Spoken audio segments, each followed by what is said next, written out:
Welcome to my YouTube channel. This is me Dr. Bira Ali and I am a gynecologist. आज आपसे हम discuss करेंगे कि आपने अपनी अर्ली प्रेगनेंसी की केयर कैसे करनी है और जो प्रेगनेंसी के पहले 3 मंथ्स हैं यानी फर्स्ट ट्राइमेस्टर है उसको आपने कैसे हेल्दी बनाना है।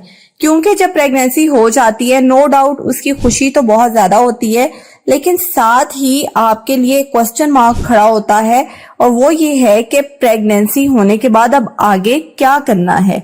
पर्टिकुलरली न्यू मॉम्स के लिए ये बड़ा डिफिकल्ट होता है। तो आज हम आपको बताएंगे कि वो कौन से 7 काम हैं जो कि आपने करने हैं जब आपकी प्रेगनेंसी कंफर्म हो जाती है। वीडियो बहुत इंपॉर्टेंट है आपके लिए, इसको एंड तक लाजमी देखिएगा। अगर आप मेरे चैनल पर नए हैं तो चैनल को लाजमी सब्सक्राइब कीजिएगा और बेल आइकन को प्रेस कीजिएगा ताकि ऐसी इंफॉर्मेटिव वीडियोस का नोटिफिकेशन आपको आसानी से मिलता रहे। तो सबसे पहला काम जो कि आपने प्रेगनेंसी कंफर्म होने के बाद करना है वो है आपने अपने प्रीनेटल विटामिन्स फौरन से स्टार्ट कर देने हैं। अगर आपकी प्रेगनेंसी अनप्लान्ड है और आप पहले से प्रीनेटल विटामिन्स नहीं ले रहे तो पहला काम आपका यही होना चाहिए कि आपने प्रीनेटल विटामिन स्टार्ट कर देने हैं। और ये बहुत ज्यादा जरूरी होता है क्योंकि जो बच्चे के दिमाग की और स्पाइन के जो मेजर बर्थ डिफेक्ट्स होते हैं वो बहुत अर्ली हो जाते हैं, यानी कंसीव करने के 3 to 4 वीक्स के बाद ये ब्रेन डेवलपमेंट हो जाती है। तो अगर आपने फोलिक एसिड नहीं लिया हुआ तो आपको ये डिफेक्ट्स हो सकते हैं, क्योंकि अक्सर खवातीन को पता ही नहीं होता कि वो प्रेग्नेंट हैं और उन्होंने फोलिक एसिड भी नहीं स्टार्ट किया होता कंसीव करने से पहले।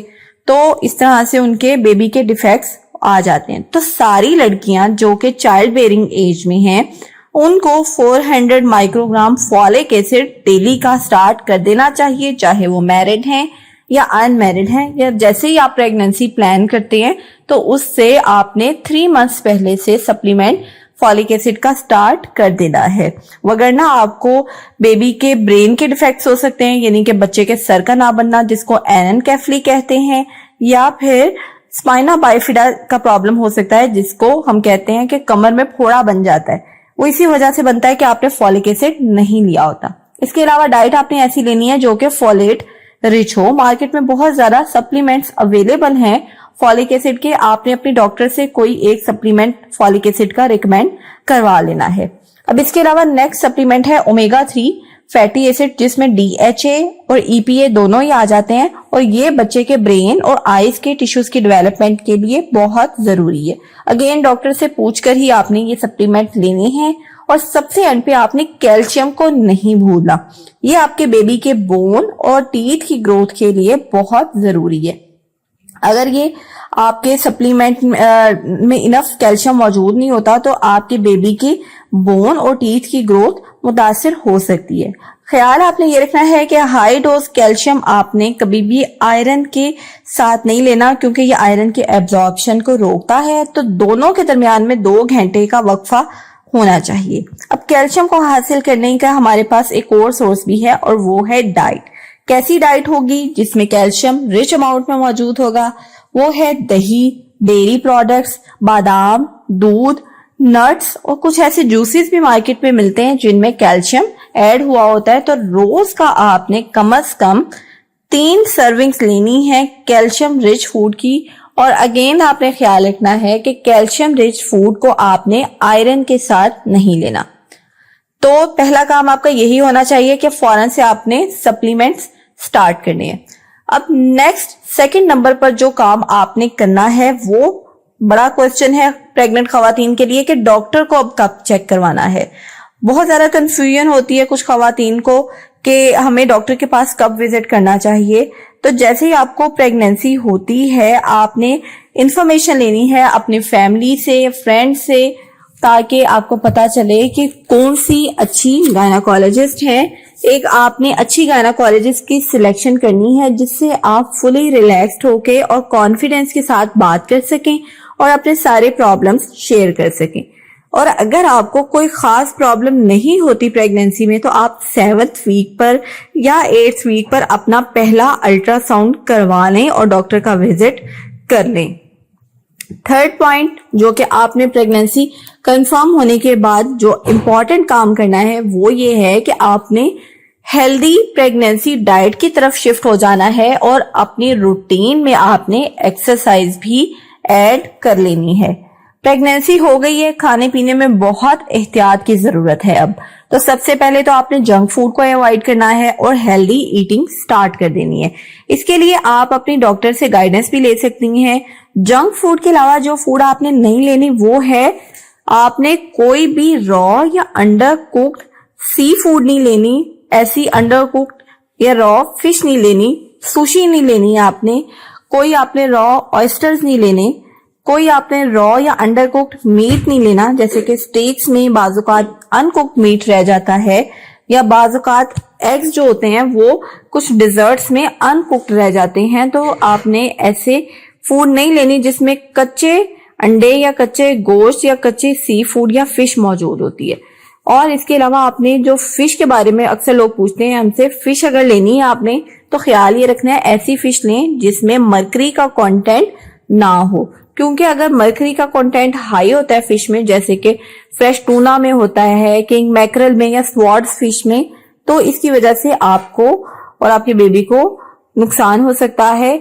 और इसके अलावा आपने जो डेयरी प्रोडक्ट्स लेनी है वो पास्चराइज्ड होनी चाहिए। चीज भी आपका पास्चराइज्ड होना चाहिए। सॉफ्ट चीज को प्रेगनेंसी में आपने अवॉइड करना है। और लास्ट पे आपने प्रोसेस्ड पैकेज फूड जो होती है, जो रेडीमेड फूड पैकेट्स में मिलती है, उसको भी प्रेगनेंसी में अवॉइड करना है। उसमें कुछ प्रिजर्वेटिव्स ऐड होते हैं, वो आपने अवॉइड करनी है। तो अब आपने खाना क्या है, आपने हेल्दी और बैलेंस डाइट लेनी है जिसमें ग्रेन्स, प्रोटीन्स, फ्रूट्स, वेजिटेबल्स और डेयरी, या फिर ऐसी फूड जो कि नॉन डेयरी हो लेकिन कैल्शियम रिच हो वो। तो ऐसी फूड आपकी होनी चाहिए, उसमें सारे न्यूट्रिएंट्स और सारे कंटेंट्स मौजूद होने चाहिए। और एंड पे आपने हेल्दी लाइफस्टाइल को नहीं भूलना। जहां आपने डाइट अच्छी रखनी है वहां पे आपने अपनी बॉडी की जो फिजिकल एक्टिविटी है उसको भी इम्प्रूव करना है। तो आपने अपनी रूटीन में कोई ना कोई एक्सरसाइज, चाहे वो वॉकिंग ही हो, उसको जरूर स्टार्ट करना है। और डेली आपने एटलीस्ट 30 मिनट्स की वॉक जरूर करनी है। फोर्थ इंपॉर्टेंट काम जो कि प्रेगनेंसी कंफर्म होते साथ ही आपने करना है कि आपने हर वो काम छोड़ देना है जो कि आपके बेबी को नुकसान पहुंचा सकता है और उसमें डिफेक्ट्स पैदा कर सकता है। ऐसा हर काम छोड़ दें जो मिसकैरेज का रिस्क इंक्रीज करता है। वो कौन कौन से हैं, एक एक करके आपसे डिस्कस करते हैं। पहला तो ये कि आप अगर स्मोकिंग करते हैं, अल्कोहल यूज करते हैं या ड्रग्स यूज करते हैं, इनको छोड़ दें, क्योंकि इनसे सीरियस कॉम्प्लिकेशंस हो सकती हैं। आपके बेबी की ग्रोथ, उसकी डेवलपमेंट मुतासिर हो सकती है, मिसकैरेज का रिस्क ज्यादा हो जाता है, स्टिल बर्थ यानी पेट में बच्चे की डेथ का खतरा भी बढ़ जाता है। तो इसको कट डाउन करें। और इसके अलावा फ्रेश बनी हुई स्मूदीज का और जूसेस का इस्तेमाल करें, जिससे आपकी मॉर्निंग सिकनेस बेहतर होती है। नेक्स्ट जो आप कर सकते हैं वो है कैफीन की इनटेक को कम करें। 200 मिलीग्राम पर डे से ज्यादा आपकी कैफीन की डेली इनटेक नहीं होनी चाहिए। और याद रखना है आपने कि कैफीन सिर्फ चाय या कॉफी में नहीं होती, बल्कि ये ग्रीन टी में, चॉकलेट में, सोडा ड्रिंक्स जैसे कि कोक वगैरह में भी कैफीन मौजूद होती है। तो जब आपने 200 मिलीग्राम काउंट करना है तो आपने इन चीजों को भी काउंट करना है। और प्रेगनेंसी में डीकैफिनेटेड कॉफी एक अच्छा ऑप्शन होता है जो आप ले सकते हैं। प्रेगनेंसी में भी, ब्रेस्ट फीडिंग में भी इसमें से कैफीन की कंसंट्रेशन बहुत ही कम होती है।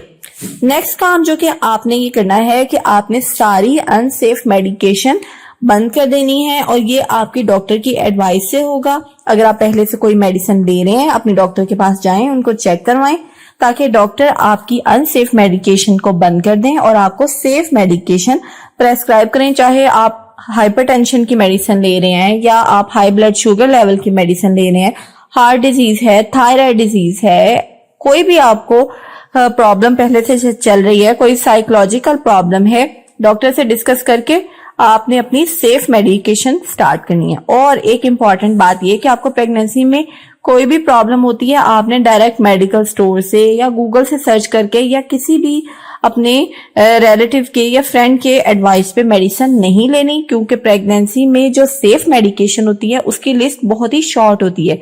तो जब तक आप डॉक्टर से डिस्कस ना कर लें, आपने एक भी मेडिसिन नहीं लेनी। नेक्स्ट काम जो कि आपने अवॉइड करना है वो है हाई रिस्क एक्टिविटीज। तो आपने ऐसा कोई भी एक्टिविटी नहीं करनी जो कि आपके बेबी को डायरेक्ट नुकसान पहुंचा सकती है। आपने हैवी वेट लिफ्टिंग नहीं करनी और कोई भी आपने हैवी जिस्मानी काम नहीं करना, चाहे वो आपके घर पे हो या आपके वर्क प्लेस पे आपकी जॉब का हिस्सा है कि आपको कोई भारी वजन या जिस्मानी काम करना पड़ता है। आपने अपने सीनियर से डिस्कस करना है कि आई एम प्रेग्नेंट और वो आपको अकोमोडेट करें और आपके लिए कोई ऑल्टरनेटिव सॉल्यूशन निकालें। तो आपने प्रेगनेंसी में 5 kg से ज्यादा का वेट लिफ्ट नहीं करना। और सबसे बढ़ के ये कि आपने एक इस बात का भी ख्याल रखना है कि आपने खुद को स्लिप होने से बचाना है। हमेशा आपने नॉन स्लिपरी शूज का इस्तेमाल करना है। ऐसी स्पोर्ट्स नहीं आपने यूज करनी जो कि जिनमें गिरने का खतरा होता है। और इसके अलावा पार्क्स में आपने कोई ऐसी डेंजरस किस्म की राइड्स नहीं लेनी जिनसे आपको नुकसान हो सकता है। और नेक्स्ट चीज जिसको आपने अवॉइड करना है वो है हॉट बाथ। गर्म पानी से आपने नहाना नहीं है। बेशक आपकी बॉडी में जब पेन हो रही होती है तो गर्म पानी से बाथ लेने का बहुत मजा भी आता है, रिलैक्सेशन भी होती है, लेकिन आपने हमेशा नीम गर्म पानी से नहाना है। पानी का टेम्परेचर बहुत हाई नहीं होना चाहिए, क्योंकि जब आपका बॉडी टेम्परेचर हाई होता है और ये 101 डिग्री फ़ारेनहाइट से ज्यादा का हो जाता है तो इससे आपके बेबी के बर्थ डिफेक्ट्स हो सकते हैं। अब ट्रैवलिंग के बारे में बहुत लोग हमसे पूछते हैं, इसके बारे में मैं वीडियो भी बना चुकी हूँ। प्रेगनेंसी में ट्रैवलिंग के बारे में आपको सारी टिप्स बताई गई हैं। उसमें आपने ट्रैवलिंग तभी करनी है जब आपकी डॉक्टर आपका चेकअप करके आपकी प्रेगनेंसी को हेल्दी डिक्लेयर कर देती हैं और आपको वो ट्रैवलिंग के लिए गो हेड दे देती हैं, तभी आपने ट्रैवलिंग करनी है। और कुछ कंट्रीज ऐसी होती हैं जिनमें कोई बीमारी पर्टिकुलरली होती है, जैसे जिका वायरस, तो ऐसी कंट्रीज में आपने और आपके पार्टनर ने ट्रेवल नहीं करना जब आप प्रेग्नेंट होती हैं, और इसके बारे में भी आपने डॉक्टर से डिस्कस कर लेना है। अब नेक्स्ट 5th पॉइंट जो कि आपने प्रेगनेंसी में ख्याल रखना है कि आपने जो स्किन केयर के प्रोडक्ट्स हैं वो नेचुरल वाली यूज करनी है और आपने उनके अच्छे ऑल्टरनेटिव्स जो होते हैं, सेफ ऑल्टरनेटिव्स, उनको ढूंढना है। कॉस्मेटिक्स में और पर्सनल केयर प्रोडक्ट्स में अक्सर ऐसे इंग्रेडिएंट्स मौजूद होते हैं, ऐसे टॉक्सिक केमिकल्स मौजूद होते हैं जो कि प्रेगनेंसी में हार्मफुल हो सकते हैं।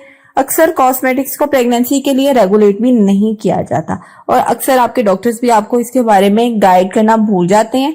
तो अगर आप कोई ऐसी प्रोडक्ट ले रहे हैं जिसमें रेटिनॉल मौजूद है, प्रेगनेंसी में वो हार्मफुल है, उसको फौरन बंद कर दें। विटामिन ए बहुत ज्यादा लेने से आपके बेबी में डिफेक्ट्स आ सकते हैं, तो आपने इसको अवॉइड करना है। चाहे विटामिन ए का कोई भी डेरिवेटिव है, रेटिनॉल है, रेटिन ए है, रेटिनोइक एसिड है, टेजारेटिन है, सबको बंद कर दें और डॉक्टर से कोई ऑल्टरनेटिव आप प्रेस्क्राइब करवा सकते हैं। इसके अलावा आपने जो अवॉइड करनी है चीज है वो है पैराबेन्स, जो कि शैम्पूज में और सोप्स में मौजूद होते हैं, इनको आपने अवॉइड करना है। ऐसी प्रोडक्ट्स यूज करनी है जिनमें पैराबेन्स, परफ्यूम्स और फ्रेग्रेंस कम से कम हो। नेक्स्ट पॉइंट जिसका ख्याल रखना है वो है सनस्क्रीन। प्रेगनेंसी में सूरज की छांव से बचना बहुत जरूरी होता है, क्योंकि प्रेगनेंसी में स्किन सनलाइट से और भी ज्यादा सेंसिटिव हो जाती है। तो मिलाजमा हो सकता है आपके फेस पे जो ब्राउन कलर के पैचेस या डिस्कलरेशंस हो जाती हैं और बड़ी मुश्किल से इनसे छुटकारा पाया जाता है। तो आपने सुबह 10 बजे से लेके दोपहर 4 बजे तक सूरज के एक्सपोजर को अवॉइड करना है। धूप में जाना है तो आपने सनस्क्रीन लगाना है। हर 2 घंटे बाद आपने अप्लाई करना है अपनी स्किन पे, और फिजिकल सनस्क्रीन यूज करना है जिसमें जिंक ऑक्साइड मौजूद होता है। केमिकल सनस्क्रीन को आपने अवॉइड करना है। ऐसा सनस्क्रीन यूज करना है जो कि यूवीए और यूवीबी दोनों से आपको प्रोटेक्शन दे और कम से कम वो SPF 30 तो होना चाहिए। 7th पॉइंट जिसका आपने प्रेगनेंसी में ख्याल रखना है वो है आपने अपनी स्किन पर स्ट्रेच मार्क्स का ऑयल जो होता है वो अप्लाई करना है, क्योंकि एक बार जब स्ट्रेच मार्क्स बन जाते हैं उनको अवॉइड करना बहुत मुश्किल होता है। वो नहीं जाते, कुछ भी कर लें, तो आपने उनको बनने से पहले ही अवॉइड करना है। अपनी प्रेगनेंसी के बेली पे, अपने ब्रेस्ट पे, थाइस पे और बट्स पे आपने ये ऑयल जो होता है स्ट्रेच मार्क का वो अप्लाई करना है। इसमें शिया बटर जो होता है ना वो बहुत ही इफेक्टिव होता है, आपके इलास्टिक फाइबर्स को वो प्रिजर्व रखता है और आपकी जो स्किन का मॉइस्चर होता है उसको मेंटेन रखता है। तो इसको आपने पहले से ही अप्लाई करके अपनी स्किन को मॉइस्चराइज रखना है। तो ये थी सारी फर्स्ट ट्राइमेस्टर की केयर। टेक केयर, अल्लाह हाफिज।